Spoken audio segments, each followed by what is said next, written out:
नमस्कार दोस्तों।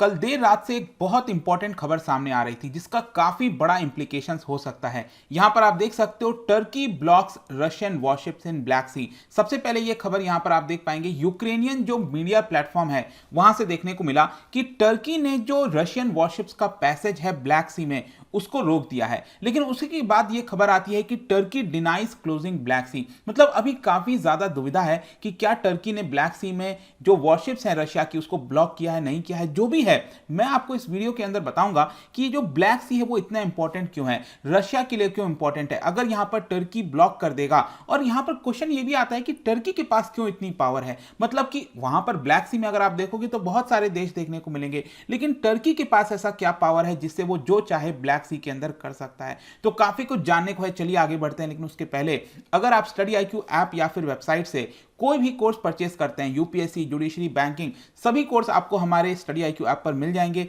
तो वहां पर आपको मैक्सिमम डिस्काउंट के लिए जो कोड इस्तेमाल करना है वो है आपका अंकित 33, क्योंकि यहां पर फ्लैट 33% डिस्काउंट मिलेगा। और 3 दिन के लिए 26 फरवरी से 28 फरवरी के बीच में आपको डबल वैलिडिटी भी दी जाएगी। मतलब कोई कोर्स अगर आप 1 ईयर का परचेस करते हैं तो वो ऑटोमेटिकली 2 ईयर का हो जाएगा। और इसके अलावा अगर आप MCQs अटेम्प्ट करना चाहते हैं तो मेरे इंस्टा पेज पर जा सकते हैं, वहां पर स्टोरीज में आपको जितने भी MCQs हैं वो मिल जाएंगे। तो चलिए सबसे पहले हम देखेंगे यहां पर एग्जैक्टली हो क्या रहा है। देखिए, रशिया के द्वारा जब थर्सडे को लॉन्च किया गया अटैक ऑन यूक्रेन पर जिस प्रकार का अटैक किया गया, उसके बाद जो कीव है, मतलब कि यूक्रेन है, उसने टर्की से यहां पर दरख्वास्त की और यह कहा कि जो 2 स्ट्रेट हैं, बॉस्फोरस और डार्डेनेलिस, ये जो 2 स्ट्रेट हैं वो रशियन वॉरशिप्स के लिए स्टॉप कर दिया जाए। यहां पर इनफैक्ट आप देख भी पाओगे, ये जो पूरा मैप आपको देखने को मिल रहा है ये आपका यूक्रेन और यहां पर नीचे है ब्लैक सी और इसके नीचे टर्की आपको देखने को मिलेगा जिसकी काफी बड़ी बाउंड्री जुड़ती है। तो टर्की के यहां पर इंपॉर्टेंट इसलिए हो जाता है क्योंकि ब्लैक सी और जो मेडिटेरेनियन सी है, इन दोनों को कनेक्ट करने के लिए 2 स्ट्रेट से गुजरना पड़ता है। अगेन मैं आपको यहां पर जूम इन पिक्चर दिखाता हूं, ये रहा ब्लैक सी। और अगर मान के चलिए रशिया को ब्लैक सी से होते हुए यहां पर मेडिटेरेनियन सी की तरफ जाना है या फिर मेडिटेरेनियन सी से ब्लैक सी में वापस आना है, तो उसको 2 स्ट्रेट से गुजरना होगा। यहां पर आप देख पाएंगे एक स्ट्रेट है डार्डेनेलिस स्ट्रेट पहला और दूसरा स्ट्रेट है ये आपका बोस्फोरस स्ट्रेट। जब तक ये 2 स्ट्रेट से नहीं गुजरेगा तब तक ये ब्लैक सी में एंटर नहीं कर सकता।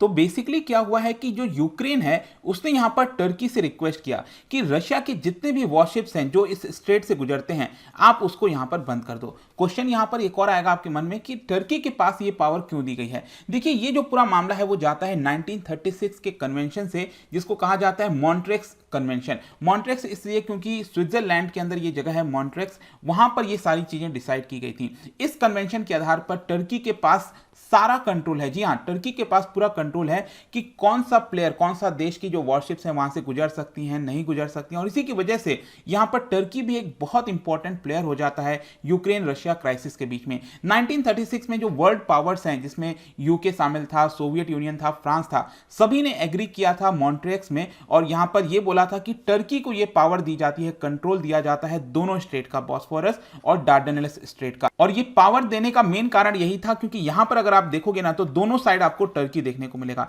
इधर भी टर्की है एशिया में और कुछ हिस्सा आपको यहां पर जो यूरोप में है वो भी देखने को मिलता है। और आपको पता ही कि यहां पर जो एक सिटी है दैट इज इस्तांबुल, वो भी इधर से ही गुजरता है। इसी की वजह से यहां पर टर्की का प्रॉक्सिमिटी बहुत ज्यादा था, इसी की वजह से ये पावर जो है वो टर्की को दी गई थी। लेकिन यहां पर इसके अलावा टर्की को और भी कई सारे एडवांटेजेस हैं, जैसे कि अगर सपोज मान के चल कोई भी दूसरे देश की जो नवल वॉरशिप्स है अगर उसको वहां से गुजरना है तो टर्की से परमिशन लेना होता है। वॉर टाइम के पास यहां पर टर्की के पास पावर आ जाती है कि सभी जो वॉरशिप्स हैं उसको वो क्लोज कर सकता है, मतलब ये जो स्ट्रेट है उसको क्लोज कर सकता है। इसके अलावा यहां पर जो मर्चेंट शिप्स होते हैं जो कमर्शियल बेसिस पर होते हैं उनको भी पैसेज डिनाई कर सकता है। अगर मान के चलिए ब्लैक सी के अंदर जितने भी देश हैं, यहां पर जो भी देश आप देख रहे हो, बुल्गारिया हो गया, रोमानिया हो गया, यूक्रेन, जितने भी देश हैं, अगर उनको यहां पर इस पैसेज से गुजरना है अपने शिप्स को तो 8 दिन पहले, जी हां, करीब बताया जाता है कि 8 दिन पहले नोटिस देना होगा टर्की को और तब जाकर टर्की इनको अलाउ करेगा। इसके अलावा अगर आप ब्लैक सी कंट्रीज नहीं है, मतलब ब्लैक सी में अगर आप देश नहीं है, कोई बाहर के देश के हैं, तो आपको 15 दिन का नोटिस देना होता है, तभी आपको वहां से पैसेज दिया जाएगा। इसके अलावा यहां पर एक बहुत ही बड़ा एग्जांपल है वर्ल्ड वॉर 2 के दौरान, क्योंकि यह कन्वेंशन कब शामिल हुआ था, यह हुआ था आपका 1936 में, लेकिन वर्ल्ड वॉर 2 उसके बाद आ जाता है। और वर्ल्ड वॉर 2 के दौरान क्या हुआ कि जो एक्सिस पावर है उनको यहां पर पैसेज नहीं दिया गया था और एक्सिस पावर कौन सी, जिसमें आपको पता होगा जापान हो गया, जर्मनी हो गया, इटली हो गया, जो एक्सिस पावर्स थी वो यहां पर रशिया के, सोवियत यूनियन के ऊपर अटैक नहीं कर पा रही थी, क्योंकि यहां पर टर्की ने ये जो पैसेज है उसको ब्लॉक कर दिया था। तो ये बहुत ही इंपॉर्टेंट हो जाता है। तो देखिए ये जो सारी चीजें हैं टर्की के पास पावर मिलती हैं। तो बेसिकली यूक्रेन बार बार रिक्वेस्ट कर रहा था टर्की को कि यहां पर आप जो वॉरशिप्स की पैसेज है रशिया की उसको वो रोक दीजिए। तो अल्टीमेटली क्या होता है, कल देर रात को यहां पर आप देख पाओगे जो यूक्रेन के प्रेसिडेंट है जेलेंस्की, उनके द्वारा ट्वीट किया जाता है और उस ट्वीट में यहां पर उन्होंने ये कहा कि ये जो बैन लगाया गया है पैसेज पर उसके लिए जो यूक्रेन है वो बहुत ज्यादा धन्यवाद करता है टर्की को, और ये जो जेस्चर है टर्की का उसको नहीं भूलेगा। मतलब कि खुद जो प्रेसिडेंट है यूक्रेन के जेलेंस्की, उनके द्वारा बोला गया कि टर्की यहां पर जो पैसेज है वो ब्लॉक कर देगा। लेकिन आगे चलकर कुछ देर के बाद, 2-3 घंटे के बाद खबर यह आती है कि टर्की ने इसको डिनाई कर दिया है। टर्की ने कहा है कि नहीं, अभी हमने ये इसको लेकर कोई डिसीजन नहीं लिया है। Turkey so far made no public statement. Although अगर आप देखोगे तो टर्की के जो प्रेसिडेंट हैं एर्डोगान और जो यूक्रेन के प्रेसिडेंट है जेलेंस्की, दोनों के बीच में कल यहां पर बातचीत हुई थी। लेकिन बातचीत के बाद जो टर्की के प्रेसिडेंट के द्वारा जो भी स्टेटमेंट दिया जाता है उस स्टेटमेंट में कहीं पर भी ब्लैक सी का जिक्र नहीं किया गया है। तो ऑल्दो यूक्रेन की तरफ से यह कहा जा रहा है कि टर्की ने ब्लॉक कर दिया है पैसेज, लेकिन टर्की अपनी तरफ से ऑफिशियली बयान नहीं दे रहा है कि क्या उसने ब्लॉक। लेकिन यहां पर क्वेश्चन आपके मन में आना चाहिए कि अगर सपोज ब्लॉक कर देगा टर्की, मान को कर लिया या फिर कर देगा, तो रशिया के ऊपर क्या इंपैक्ट आएगा। देखो रशिया के ऊपर इंपैक्ट यह आएगा कि क्योंकि आपको समझना है रशिया एक वर्ल्ड पावर है, तो उसके बहुत सारे जो वॉरशिप्स हैं वो विश्व के अलग अलग कोने में देखने को मिलेंगे, विश्व के अलग अलग हिस्से में, चाहे वो पैसिफिक ओशन हो, अटलांटिक ओशन हो। तो वहां से अगर मान लो यूक्रेन के अंदर उसको आवश्यकता पड़ती है इन वॉरशिप्स की, तो वो क्या करेगा, विश्व के अंदर जितने भी वॉरशिप्स हैं रशिया के, वो क्या करेगा, ब्लैक सी में मंगवाने की कोशिश करेगा, क्योंकि ब्लैक सी अपने आप में एक इंपॉर्टेंट जगह हो गई है। लेकिन अगर टर्की यहां पर उसको ब्लॉक कर देगा तो जाहिर सी बात है कि रशिया के जो वॉरशिप्स हैं वो ब्लैक सी के अंदर नहीं आ पाएंगे। हाँ, एक बात यह है कि ब्लैक सी के अंदर जो ऑलरेडी मौजूद वॉरशिप्स हैं रशिया के, उसको लेकर तो टर्की कुछ नहीं कर सकता। लेकिन हाँ, यहां से जो वॉरशिप्स आने हैं ब्लैक सी के अंदर, उसके पैसेज को डिनाई कर सकता है, जिसकी वजह से रशिया के ऊपर प्रॉब्लम आ सकती है। इसकी वजह से ये जो ब्लैक सी का पैसेज है वो बहुत इंपॉर्टेंट हो जाता है प्रेजेंट कॉन्टेक्स्ट में। ऑल्दो अगर आप देखोगे तो ऑलरेडी ये पैसेज पर काफी ज्यादा जो पहले ट्रैफिक होता था उसमें कमी आई है। यहां पर जो एक्सपर्ट्स वगैरह उनके द्वारा यही बताया जा रहा है कि जो कमर्शियल शिप्स वगैरह जाया करते थे उसमें काफी बड़ी। इसके अलावा आपके मन में एक और क्वेश्चन आ सकता है कि टर्की का स्टैंड क्या है, जो भी रशिया के द्वारा इन्वेजन किया गया है यूक्रेन के अंदर, उसको लेकर टर्की क्या कर रहा है। देखो टर्की ने अभी तक दोनों अलायंसेस के साथ बातचीत रखी है, अभी तक न्यूट्रलिटी दिखाने की कोशिश की है पूरे कॉन्फ्लिक्ट के अंदर। ऑल्दो अगर आप देखिए तो रशिया का जो भी एक्शन था उसको कंडेम किया है, और टर्की के फॉरेन मिनिस्ट्री ने डिस्क्राइब किया कि रशिया का जो इन्वेजन था वो अनएक्सेप्टेबल है पूरी तरह से। बट यहां पर मिलिट्री ऑपरेशन बताया गया है टर्की के द्वारा रैदर देन वॉर। मतलब कि टर्की जो है वो रशिया के इस पर्टिकुलर मूव को कह रहा है ये मिलिट्री ऑपरेशन है, इसको वॉर डिक्लेयर नहीं कर रहा है। अब समझो ये इंपॉर्टेंट क्यों जाता है, क्योंकि अगर वॉर डिक्लेयर नहीं करोगे आप तो यहां पर टर्की जो है वो इसको ब्लॉक नहीं कर पाएगा। इस पैसेज को ब्लॉक करने के लिए टर्की को बोलना होगा कि ये वॉर है, क्योंकि जो भी कन्वेंशन था 1936 का उसके अंदर यही है कि वॉर होने पर ही टर्की जो है वो पैसेज को डिक्लेयर कर सकता है। तो टर्की ने अभी तक इसको वॉर डिक्लेयर नहीं किया है, टर्की जस्ट कह रहा है कि ये रशियन जो मिलिट्री ऑपरेशन है वो रशिया के द्वारा। इसके अलावा जो टर्की के टाइज हैं दोनों देशों के साथ वो कैसे हैं वो भी मैं आपको थोड़ा बताता हूं। देखो टर्की जो है अगर आप देखिए तो यूक्रेन के साथ हिस्टोरिक रिलेशन देखने को मिलेगा। जैसे कि आप देख सकते हो कि का जो पहले पार्ट हुआ करता था क्रीमिया, ये जो क्रीमिया है यहां पर रहते थे टटार कम्युनिटी,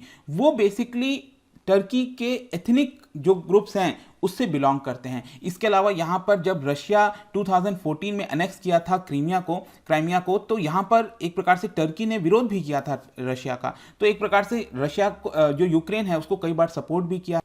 इसके अलावा आपको पता यह भी होना चाहिए कि टर्की जो है वो एक नेटो का मेंबर है, और नेटो का मेंबर होते हुए यहां पर यूक्रेन भी नेटो का पार्ट हो, इसके लिए टर्की ने यहां पर उसका समर्थन भी किया है कि यूक्रेन को नेटो का पार्ट होना चाहिए। इसके अलावा जो अंकारा मतलब कि जो टर्की है, they have increase defence cooperation. जैसे कि आपको पता होगा टर्की के द्वारा एक ड्रोन मैन्युफैक्चर किया जाता है बैरक्टर TB2 ड्रोन, उसको सेल किया था टर्की ने यूक्रेन को, और वो जो ड्रोन है वो यूक्रेन ने रशियन सेपरेटिस्ट के ऊपर इस्तेमाल किया था। और इसी की वजह से आई होप कि आप समझ पा रहे होंगे कि जो टर्की और यूक्रेन है वो काफी क्लोज हैं। जहां तक टर्की रशिया की बात है तो रशिया के ऊपर काफी डिपेंडेंट है टर्की। किस मामले में? रशिया से बहुत सारे जो टूरिस्ट हैं वो टर्की के अंदर आते हैं। रशिया से कई सारे टूरिस्ट टर्की के अंदर आते हैं और स्पेशली आपको पता है कि टर्की के ऊपर कुछ सैंक्शंस वगैरह लगा हुआ था, प्रॉब्लम चल रही थी, करेंसी डेप्रिशिएट हो रहा था, इन्फ्लेशन देखने को मिल रहा था। तो उस समय रशिया के जो टूरिज्म जो आता है, टूरिस्ट आते हैं टर्की में, वो काफ़ी बड़ी मात्रा में यहाँ पर जो फॉरेन करेंसी है उसमें कंट्रीब्यूट कर। कई बार इसी को देखते हुए यहाँ पर रशिया ने क्या किया है कि जब भी लगता है कि टर्की रशिया के खिलाफ जा रहा है तो रशिया ने जो टूरिस्ट का आना है टर्की के अंदर उसको कई बार वो ब्लॉक कर देता है। जैसे कि एक मौका आया था, यहाँ पर आप देख सकते हो 2015 में, जब टर्की ने यहाँ पर रशियन मिलिट्री जेट्स को जो है गिरा दिया था सीरिया के अंदर। तब यहाँ पर मॉस्को ने इस सिचुएशंस का इस्तेमाल करते हुए जो एग्रीकल्चर इंपोर्ट हो गया, टूरिज्म हो गया, उसको रोक दिया था। इसके अलावा आपको यह भी पता होना चाहिए कि जो टर्की है वो बड़ी मात्रा में जो नेचुरल गैस है वो भी रशिया से मंगाता है। तो टर्की एक प्रकार से दोनों देश के ऊपर डिपेंडेंट है, रिलेशंस अच्छे हैं। तो देखना होगा कि अल्टीमेटली यहाँ पर क्या टर्की ब्लॉक करता है कि नहीं करता है। काफी कंफ्यूजन है इस चीज को लेकर। लेट्स सी कि टर्की का क्या बयान आएगा, बट आई होप कि इस वीडियो के माध्यम से आपको सब कुछ समझ में आ गया होगा। इसके बारे में जाने से पहले काफी इंटरेस्टिंग क्वेश्चन, क्या आप बता सकते हैं कि which among the following river does not flow into the Black Sea? अभी मैंने आपको ब्लैक सी दिखाया, वहां पर बहुत सारी रिवर्स आकर आती हैं, मतलब फ्लो होती हैं, मतलब कि बाहर से कई सारे देशों से रिवर जो है ब्लैक सी के अंदर आकर गिरती हैं। इन चार में से कौन सी रिवर नहीं आती है ये आपको बताना है। इसका राइट आंसर आपको पता ही है, मेरे इंस्टा पे तो मिलेगा ही, वहां पर अगर आप नहीं हो कोई बात नहीं, टेलीग्राम से भी ले सकते हैं इसका सही उत्तर।